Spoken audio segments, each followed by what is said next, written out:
Hello and welcome to ABPLive. I have with me today Ms. Kriti Upadhyaya. She is the Head Strategic Advisory of US-based C2Ci and also founder at IndUS Tech Council. Thank you for talking to us, Kriti, and thank you for giving us your time. Absolutely. Always have all the time for you, Nayanima. Thank you, Kriti. So let us first start with this new initiative that was launched when our NSA Ajit Doval was there in Washington, the Critical Technology, Emerging Technology Initiative. Now, a lot has been written about iCET.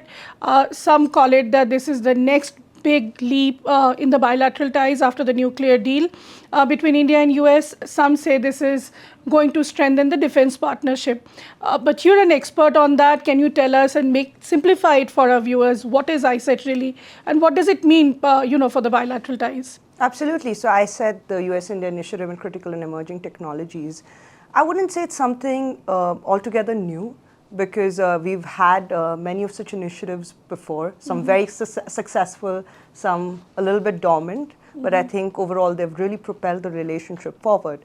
So I'm reminded 2 decades back we had the High Technology Cooperation Group. Right. Many folks may have forgotten about it, but if we actually think the trajectory of US-India ties, how we got from less than 200 million right. to a 20 billion plus dollar pipeline, I think HTCG played a very critical role. So what did it do? And I'll link it to iCET in a second.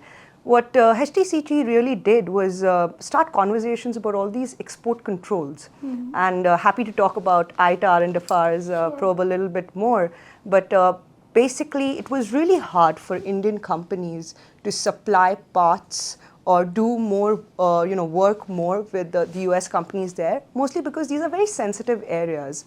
But HTCG and the next steps in the strategic partnership really started the conversation about relaxing some of these export controls just for India and like-minded partners. So you had many BIS rulings, you had a lot of export control reviews done. Many of the items, components were moved from, platforms were moved from this really export controlled regime to the commerce controlled list, where you sometimes didn't even need a license, or the license process was much easy. And if you'll see the last few years, the licensing has become much easier for Indian firms. The number of rejections have also gone down.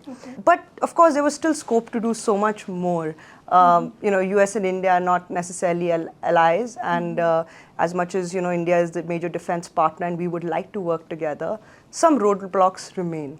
And I think iCET can be really instrumental in taking this relationship forward. So maybe 10 years after, when you and I talk, we'll look back and say, hey, iCET started this whole new era of really working together and doing another review of export control and easing of regulations.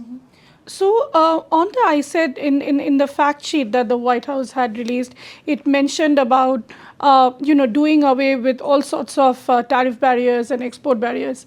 How is that going to help?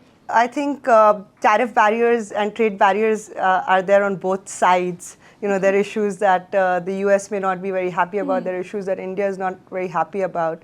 But I think those things are going to take much longer time. And again, it all comes down to even some of these trade deals that we have in place, which, as I think you know better than me, they've been rather elusive for the longest time. But having said that, I think what really iCET brings to the table is that it's led by the National Security Councils, the NSAs of both the countries. So at least I'm hoping, all our friends are hoping that will help cut down a lot of red tape. A lot of initiatives can move forward. Secondly, I think the areas that the iCET has identified for focus, be it semiconductors, AI, space cooperation, these are all areas where we can have a win-win situation if we work together. So I'm more interested in how that partnership really comes about, and how the iCET really works with the industries in both of our countries and uses that as a platform to take some of these conversations forward. Because we've been hearing for the longest time, we've had a critical and emerging technology working group within the Quad. We've signed the space situational awareness agreement. Last year we announced that we would start a AI dialogue. So things come up, they're great ideas. The only thing is, when will they get implemented? Well, that's interesting. And also the fact that in India, although that ecosystem is being built up, there is very little understanding in the sense that how this iCET initiative can probably also boost the defense partnership. Can you shed some light on that? Absolutely. I'm glad you asked this question. So today we're dealing with something called the inverted flow of technology. So what does that mean? That means that, gone are the days when the most critical innovations and technologies are coming from DARPA, from the military. Technology moves so fast nowadays, and our defense procurement timelines, it's not only an India problem, it's a world problem. Even the U.S. deals with this. Defense procurement timelines are so long, budget cycles are long. So if you really want to, as a government, keep up, even if you want to, it becomes really, really hard. So what really the focus is going on to is dual-use technologies. Okay. And this also makes sense for the private sector, because if the government is your only buyer, the demand is not as much. The demand volumes are not as much. Now, if you also have a technology, say, sensors. Okay, now I'm oversimplifying this, but the same sensors that, say, provide situational awareness to a pilot can be put on a shop floor and help you run a more efficient manufacturing unit, right? So AI, semiconductors, these are all dual-use areas. And you will see that these are also areas that iCET focuses on. I mean, space is also dual use now, right? You have companies like Blue Origin and others who are now talking about the lunar economy, getting resources from the moon, who are talking about space tourism. You're seeing even in India now, there is a whole move. I think ISRO is doing some great work. At least I've never seen this before, that they're actively at least talking about handling their own IP and technologies to the private sector. So I think the defense angle in iCET is present throughout because of the focus areas, which are all dual use. And secondly, because we're talking again after forever about these alphabets that we had pretty much forgotten. ITAR. We're still not talking about DFARS. Hopefully after this conversation, we'll start talking about that. Tell us something about ITARs and DFARS. Yes. For a majority of people, this is like all Greek. Yeah. You can simplify that for us. Absolutely. So ITAR is basically this regime, the International Trade and Armaments Regulations, which controls what are the sort of technologies that can be kept that have to be kept within the United States and can be shared by partners. So this is like a licensing regime. It's very exclusive. It's very exclusive. So if, say, there is a technology that, there's a technology trade that's supposed to happen, or there's some partnership supposed to happen between a US company and an Indian company, if that technology is ITAR control, that means that it's very sensitive. And like even an Indian person, and US person can't even talk about it. So if it's a US person and he's talking about that to an Indian person, even that would be wrong. So it's very highly regulated. But like I said, a lot of relaxations have happened. And ITAR really, there is a lot of fear about ITAR in the business world. Okay. But there is a licensing process. Right. And in fact, there is one company that is in India itself that is ITAR approved. Whenever you're doing these deals, you can get a licensing, you can go through that process. But again, takes time, 3 months, 8 months, for businesses, that's another additional cost. You can't be sure whether it'll come through. And it's funny, Elon Musk just spoke about this. Somebody asked him that, why don't you hire Indians in SpaceX, right? And he's like, well, I want to. I hire them in Tesla. It's just that ITAR, right? And when I say that, and DFARS again is this basically, the US came up with this list, and I think they haven't really revised it after the Gulf War, of about 26 countries that can provide supplies to the DoD. Okay. So they can be part of the whole defense innovation ecosystem, the whole procurement system in the US. Supply chain. Yes, the whole. So right now, an Indian company cannot say, directly supply components to a US prime. I mean, work is happening, but it's mostly happening through, say, Indian the Indian channel of the US, big US companies like Lockheed's and so on, who can really, get this done. They have operations all around, and they have very efficient supply chains. But usually it becomes very difficult. And so these are, and when we talk about, there's also validated end user. I promise this is the last boring thing I talk about. No, it's very interesting. Viewers will be very surprised to know that only India and China are the two qualifying countries. So what does validated end user do? What it does is that when a company has this qualification, it basically is like that their end use is approved. So they don't have to keep getting licenses over and over and over again. So it makes it really easy to do business. For China, they removed it. They can't use, Chinese can only use, the Chinese companies that are on the validated end user can only use it for civilian uses. For India, it's still, dual use is still fair game. And you'll be surprised to know that there are 11 Chinese companies on there and just one Indian company. Do you want to know which company? Which company? GE India. So, and these are issues that we need to talk about now because a lot of things have changed. There's a realization in the US innovation ecosystem that if we want to deal with common challenges, common threats, then we really have to partner with partners who have a good technological base and who could really embolden their innovation ecosystem. And I'm not saying this, you go back to the defense strategy put out by the DoD, the great work of Undersecretary Bob Works and the likes. And you'll see that they're the ones who say that if there are three things that are threatening the US innovation ecosystem right now, it's rising costs. Today it's much more expensive to make something than it was, say, 10 years back. And I'm not accounting for inflation and everything. Supply chain resiliency. So you must have seen the beautiful CJ130. Right. Yeah, so they're like critical supply chains, and I'm not just talking like F-35 metal coming from China. Critical supply chains coming from China.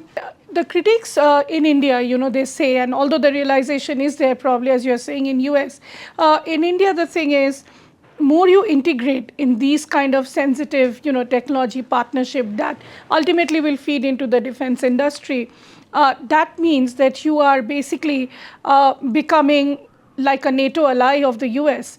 That's good or bad, or do you think that's right analysis? No, I think that's not a good analysis because we, US and India, have been doing so many great things together without being allies. We're partners, we have shared common interests, we have shared challenges, and I think it only makes sense for us to team up our competencies. If US has innovation, India has the scale.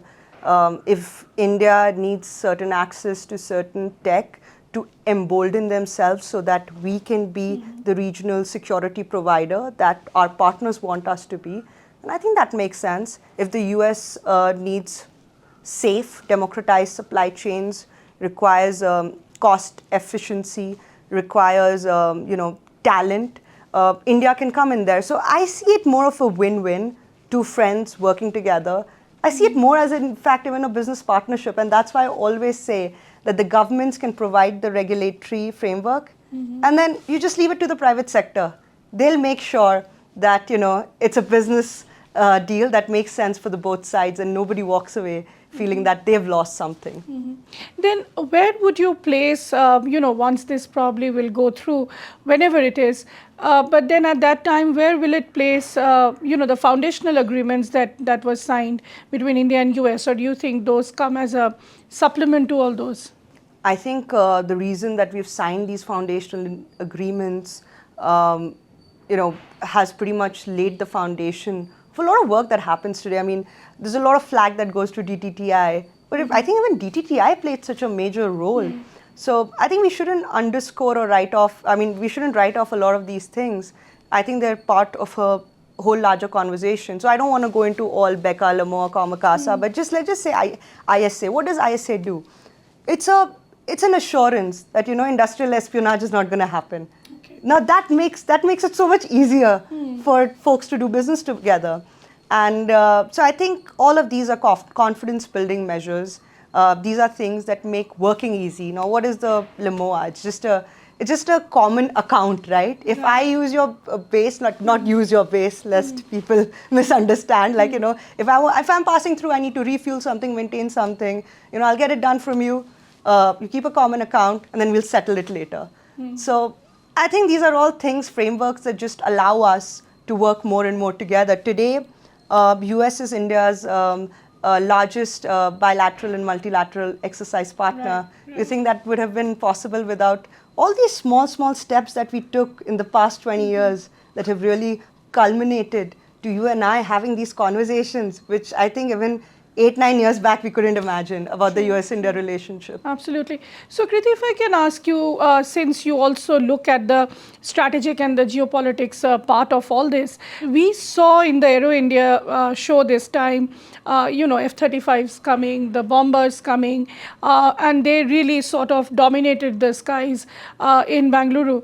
But do you see this going forward? Do you think those kind of equipment we will be buying, or how do you think the US is probably going to, while it showcases all these products, do you think India will be keen on buying them, or you think that's a whole different game? I think there's a keenness on the part of the US to supply these things, and I think there's an equal level of keenness from India to get them. But again, it comes down to, I'll go back to the MMRCA deal, right, where we thought it's a done deal. We both won this.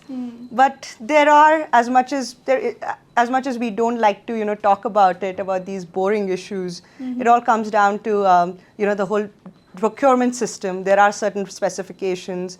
Right now, still, the L1 is preferred. That becomes an issue for us. And India is always going to see the deal that makes more sense, not just in terms of the platform we want, but other things that are happening around. But I definitely think that there is scope to buy, and I don't want to talk too much about it because it's an active RFP, and the F-18 is there, the F-21 is there, the Gripen is there. There are many contenders. I think the Navy has boiled down two, the Gripen and. Sorry, I think the Navy has boiled down on two. The Air Force is still coming down on the RFP. Right. So I think it's best we not talk much about an active RFP. Sure. So now, lastly, to ask you, Kriti, the factor that always comes in any kind of decisions that India take when it comes to high-tech, partnership with US. At the backdrop of everything is the fact that we look at China, right? China currently, and probably in the years to come, several years, will be the biggest challenge for India as far as national security is concerned. Now, do you think this kind of partnership between India and US, as it sort of rolls down, and as you said, step by step we are coming and reaching towards a larger goal, how do you think this will help India address the China challenge? Well, like I said, today, if there are areas that both US and India really need to combine their forces if we want to battle these common threats of China. I mean, look at the US. We're great innovation ecosystem. DoD is doing some great work, but they don't have that geographical reach, right? End of the day, it's India whose backyard. There is China.